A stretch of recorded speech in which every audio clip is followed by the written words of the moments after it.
Comment faire pour ne plus jamais reprendre de poids après une perte de graisse? C'est ce dont on va parler dans cette vidéo. Parce que pour la majorité des femmes, vous avez déjà mis en place des régimes qui ont fonctionné. Régime, protocole, séance d'entraînement, salle de sport, diététicienne, etc. Vous avez déjà eu des résultats.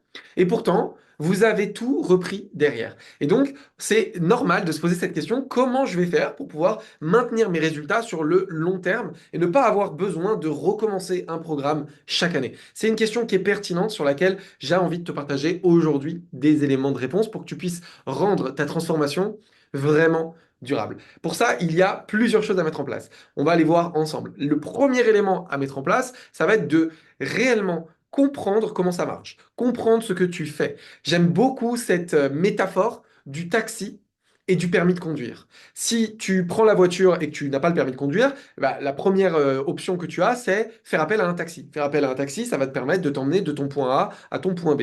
Selon la course que tu vas faire, ça va te coûter, j'en sais rien, on va dire 50 euros.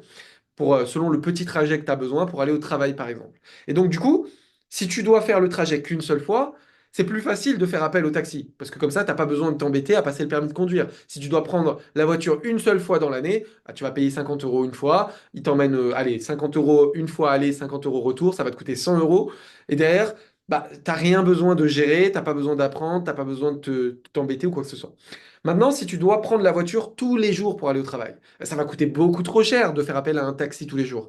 Et là, ça va être tout de suite plus pertinent de passer le permis de conduire. Mais passer le permis de conduire, ça demande du temps et des efforts. Ça va te demander du temps, ça va coûter de l'argent, hein. Le permis il va coûter, je sais pas, on va dire 1000 euros. Il va falloir acheter une voiture, il va falloir payer l'assurance, il va falloir payer l'essence. Ça va te demander beaucoup de temps, beaucoup d'efforts. Mais sur le long terme, au bout de quelques semaines, quelques mois, ça sera plus intéressant que de prendre le taxi tous les jours. Eh bien, pour perdre du gras, c'est la même chose. Pour perdre du gras, c'est la même chose. Tu peux faire appel à un taxi, c'est-à-dire tu vas suivre un régime strict, tu vas faire appel par exemple à un coach sportif ou une diététicienne qui va te faire un plan, sport et nutrition, mais sans rien t'expliquer. Juste, on va te dire, tu fais ça et ça marche. Et tu vas le faire sans comprendre, sans réfléchir. Et ça va sûrement marcher. Mais tu vas pas suivre ça toute ta vie, forcément. Il y a des moments où tu vas avoir envie de manger autre chose. Il y a un moment donné, tu vas vouloir changer tes séances de sport. Enfin, il y a un moment donné, tu vas pas manger les mêmes repas toute ta vie, tu vas pas faire la même séance de sport toute ta vie, c'est logique. Donc, c'est bien si tu dois le faire qu'une fois, c'est pas bien si tu veux le faire tous les jours. Si tu veux le faire tous les jours, à un moment donné, ça peut être pertinent de passer le permis de conduire de la perte de poids, de comprendre réellement comment ça marche pour que tu sois capable toute seule de gérer ton alimentation, gérer tes séances de sport, gérer ta santé, au moins, on va dire, le 80% de ce qu'il faut savoir, quoi. Et après, bien sûr, t'as pas besoin d'être spécialiste, t'as pas besoin de tout savoir, et le jour où ce que tu fais qui est très bien marche plus, là, tu peux faire appel à un spécialiste, mais il faut connaître les bases, il faut d'abord être capable de savoir comment ça marche. Ça, pour moi, c'est le premier élément essentiel pour avoir des résultats sur le long terme. Le deuxième élément essentiel pour avoir des résultats sur le long terme, c'est d'apprendre à prendre plaisir dans ce que tu fais. Prendre plaisir dans ce que tu fais, ça passe par choisir la façon de le faire qui te convient le mieux. Par exemple, quand tu perds du poids, eh bien, tu peux décider de manger un repas minceur, c'est-à-dire un repas faible en calories, que tu, que tu aimes, que tu prends du plaisir à manger, ou un autre repas minceur faible en calories sur lequel tu prends aucun plaisir. Je te donne un exemple. Moi, je suis pas très fan des brocolis. Si tu me demandes de manger des brocolis tous les jours, c'est triste, je vais être malheureux, je vais avoir l'impression de subir mon régime. À l'inverse, quel exemple je peux te donner? J'aime bien la soupe, par exemple. La soupe, c'est une façon de manger des légumes que j'apprécie. Je prends vraiment du plaisir à boire de la soupe. Et bah, si je devais boire de la soupe tous les jours, alors oui, oui, tous les jours, au bout d'un moment, ça me saoulerait. Mais ce que je veux dire par là, c'est que si la majorité de mes repas qui contiennent des légumes contiennent de la soupe, ça me dérange pas. J'ai pas l'impression de faire un régime, j'ai pas l'impression de me forcer, j'ai pas l'impression de me frustrer. Je suis en train de prendre du plaisir en faisant ça.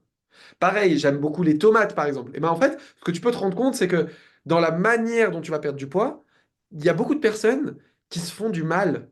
Comme si le fait de souffrir, ça allait leur faire perdre du poids plus vite. Mais en fait, c'est pas vrai. La réalité, c'est que c'est pas une bonne stratégie de faire ça. T'es pas payé à la souffrance. C'est pas plus je souffre, plus je maigris. Ça marche pas comme ça. Troisième élément qui va être hyper important, c'est être heureux dans ta vie.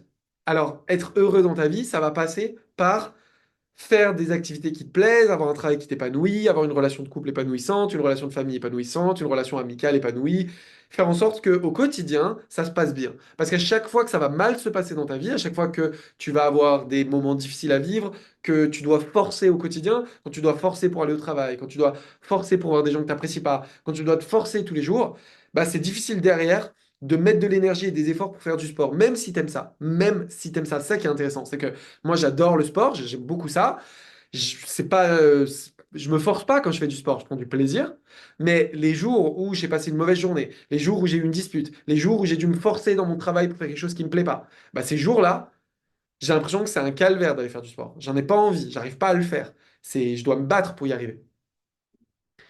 C'est là, du coup, où ça peut être intéressant de te rendre compte que travailler sur tes émotions, sur comment tu te sens, ça peut vraiment avoir un impact et ça peut vraiment t'aider et te permettre euh, de favoriser tes résultats sur le long terme. Voilà, c'est trois éléments que j'avais envie de te partager. Il y en a d'autres dont on pourrait parler. D'ailleurs, je suis en train de me dire que dans l'élément où je t'ai dit prends du plaisir, je t'ai parlé de l'alimentation, mais ça marche pareil pour le sport, hein. Ne garde pas une activité physique et sportive qui ne te plaît pas. Si tu n'aimes pas courir, ne va pas courir en pensant que c'est le mieux pour perdre du gras. Fais autre chose. Fais de la boxe, fais du badminton, fais de la natation. Fais une autre activité, mais choisis des activités qui te plaisent. Bref, si on résume cette vidéo, ce que tu dois retenir de cette vidéo, si tu veux maintenir tes résultats sur le long terme, pour ne pas avoir besoin de recommencer chaque année, chaque année, chaque année, il va falloir que tu fasses les choses suivantes. Premièrement, comprends réellement ce que tu fais. C'est vraiment important. Comprends ce que tu fais. Deuxièmement, prends du plaisir dans ce que tu fais. Troisièmement, travaille sur tes émotions, travaille sur ta vie, bosse sur ton développement personnel, on pourrait dire ça, pour avoir une vie qui te correspond mieux, qui te rend heureux, heureuse. Ça va te permettre de suivre ton plan beaucoup plus facilement sur le long terme. Si jamais tu as besoin d'aide sur l'un de ces trois éléments, c'est-à-dire que tu n'arrives pas à perdre du poids, peu importe ce que tu fais, ça ne marche pas. Ou alors, tu arrives à perdre du poids, mais tu n'arrives pas à prendre du plaisir dans ce que tu fais. Tu as l'impression que tu dois toujours souffrir ou forcer pour y arriver. Ou alors, tu arrives à perdre du poids, tu arrives à prendre du plaisir, mais très souvent, tu te fais avoir par tes émotions. Tu n'arrives pas à avoir une vie alignée avec ce que tu aimerais. Dans ce cas-là, si tu as l'un de ces trois problèmes, n'hésite pas à rentrer en contact avec moi. Premier lien dans la description, tu dois trouver le lien de mon compte Instagram. On peut en discuter ensemble et je peux sûrement t'aider sur ces trois plans-là, comme je l'ai fait avec des centaines de femmes jusqu'à aujourd'hui. J'espère que cette vidéo t'a plu. Si c'est le cas, mets un like, mets un commentaire, dis-le moi, ça me permettra de savoir que c'est un sujet qui t'a plu. Et surtout, dis-moi quels sont les prochains sujets que tu aimerais que j'aborde, quelles sont les grandes questions sur lesquelles tu aimerais que je réponde. Je ferai sûrement une vidéo en réponse à ton commentaire.